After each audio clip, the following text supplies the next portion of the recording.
কোথায় রাখি? ব্যাংকে। ব্যাংক টাকা কোথায় রাখে? তাহলে ব্যাংকের ব্যাংকে হয়ে গেল। নেক্সট ফরেক্স হচ্ছে মানে কাস্টোডিয়ান অফ ফরেন রিজার্ভ বা ফরেন এক্সচেঞ্জ রিজার্ভ। আমাদের দেশে কিন্তু বৈদেশিক মুদ্রা dollar, pound, sterling, yen, won এগুলো সব কোথায় থাকে?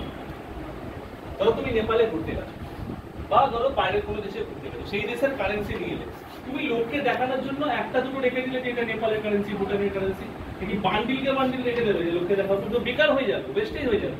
ঠিক সিমিলার, তাহলে এটাকে তোমাকে ইন্ডিয়ান কারেন্সিতে কনভার্ট করে দেবে কে? কোনো না কোনো এজেন্সি আছে, সরকারের এজেন্সি, তারা করে দেবে। এই ফরেন কারেন্সি দিয়ে যেটা ভারতীয় টাকা পেলে ফরেন কারেন্সিটা কার কাছে চলে যাচ্ছে? আরবিআই।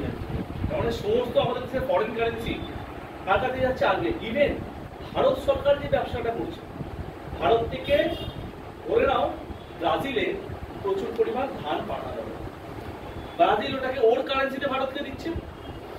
ব্রাজিলিয়ান কারেন্সি যেটা নিয়ে আমরা কি করবো? আমাদের সাধারণ মানুষের লাগবে না, ওটা কে এনে দিচ্ছে? রিজার্ভ ব্যাংক নিজের কাছে। যখন ভারত ব্রাজিলের থেকে কিছু কিনবে, ব্রাজিলকে এই কারেন্সিতে বুঝতে পারছো? আমাদের কাছে অ্যাকসেপ্ট দেবে, তাহলে আমাদের কাছে সাধারণ মানুষের লাগবেও না, আর কি হবে?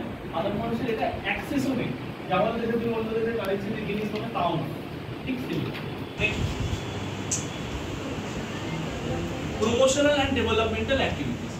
প্রমোশনাল মানে পৃথিবীর বিভিন্ন দেশের বিভিন্ন যে সেন্ট্রাল ব্যাংক, আমাদের দেশের সেন্ট্রাল ব্যাংক কোনটা, টপমোস্ট ব্যাংক কোনটা, যে কন্ট্রোল করছে আরবিআই, বিভিন্ন দেশের সেন্ট্রাল ব্যাংকগুলোর মধ্যে যখন মিটিংস হয়, সেই মিটিংসগুলো আলোচনা করা হয় যে প্রতিটা দেশে এই মুহূর্তে কি পলিসি চালাবে। যত ইন্টারন্যাশনাল অ্যাক্টিভিটিগুলো হয়, সেই অ্যাক্টিভিটিগুলো কাদের মধ্যে হয়? ভারতীয় সংস্থার মধ্যে হয়। ভারত বলছে আমি ইসরায়েলের সঙ্গে